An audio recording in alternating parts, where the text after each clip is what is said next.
a choisi une femme. Mais regardez bien, c'est une femme enceinte. Et il va lui demander de descendre dans le cru. Mais à l'époque, au temps colonial, là, qui est cette femme-là pour refuser les aveux d'un blanc? Voilà comment l'équipe de FEDEP va la violenter. Voilà comment cette femme enceinte-là, lors des violences qu'elle a subies, elle a commencé à couler du sang. C'est pour vous dire, ici au fort FEDEP de Dabou, ce que je suis en train de vous dire là, on ne peut pas écrire dans des livres pour dispenser aux enfants. Et moi également, je ne suis pas en train de vous dire cela pour vanter la vanité. Ce n'est pas pour vous pousser à être rebelle contre les blancs. Mais ce sont des choses qu'on ne peut pas cacher. Parce que vous avez des enfants à la maison, ils doivent savoir ce qui s'est passé ici. Cet arbre est planté sur une femme, mais une femme enceinte, bien vivante, que FEDEP a mise au sol pour lui ouvrir le crâne avec du fer. Le fer qui a pris toute l'humanité aujourd'hui a été découvert en Afrique, dans le pays qu'on appelle Égypte. Le fer a été découvert en Égypte 3000 ans avant Jésus-Christ. Jésus n'était pas encore né.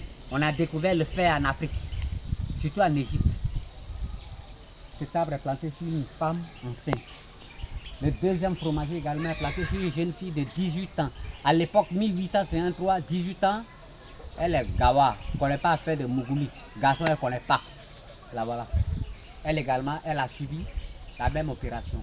Voici les premières femmes qui ont payé les prix de démocratie française. On ne peut pas parler de ces deux fromagers sans parler des deux autres. Mais pour parler des deux autres, il va falloir qu'on se déplace afin que tout soit clair dans nos esprits. Parce que j'aime parler avec des preuves. Mais avant de nous déplacer, on va ouvrir, en même temps fermer une parenthèse. Il s'agit de ce manguier. Ce n'est pas FEDEP qui l'a planté. Autant ce manguier est là comme troisième arbre, là-bas il y en avait. Celui qui était là-bas est tombé en 2016, dans le même mois de juin. Il pleut beaucoup à Dabou en juin. Voilà comme il est tombé. Alors ces deux manguiers, ce n'est pas FEDEP qui les a plantés. Ces deux manguiers, celui qui les a plantés, c'est celui-là même qui a construit la première école en Côte d'Ivoire. Parce que ces colons-là sont venus, ils ont fait ce qu'ils ont voulu, et après ils ont été convoqués en Europe. Soit allés faire la première guerre mondiale, de 1939 jusqu'en 1945. Vous comprenez? Mais celui qui a construit la première école en Côte d'Ivoire est celui-là qui a inauguré le pont dont je vous ai parlé tout à l'heure, le pont Eiffel, à la rentrée de Dabou. C'est celui-là qui a inauguré le pont, c'est-à-dire la première personne qui est passée dessus avec une voiture qu'on appelait Babi comme tortue. Là. Mon téléphone est déchargé, j'allais vous montrer toutes les photos. L'homme s'appelle Arthur Verdier. C'est Arthur Verdier qui a construit la première école en Côte d'Ivoire, précisément à Elima. Elima, c'est un village de Assini. La première école a été construite en 1892. Certaines personnes vous diront 1893. Non, il faut retenir 92. 1892. Alors, ces manguiers ont été plantés par Arthur Verdier parce que le 1er janvier 1932, Verdier devrait partir. Et c'est le jour de l'inauguration de ce pont. Parce que ce pont a été construit en 10 ans. De 1922 à 1932.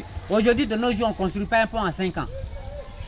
Mais à l'époque, la technologie n'était pas à la pointe comme aujourd'hui.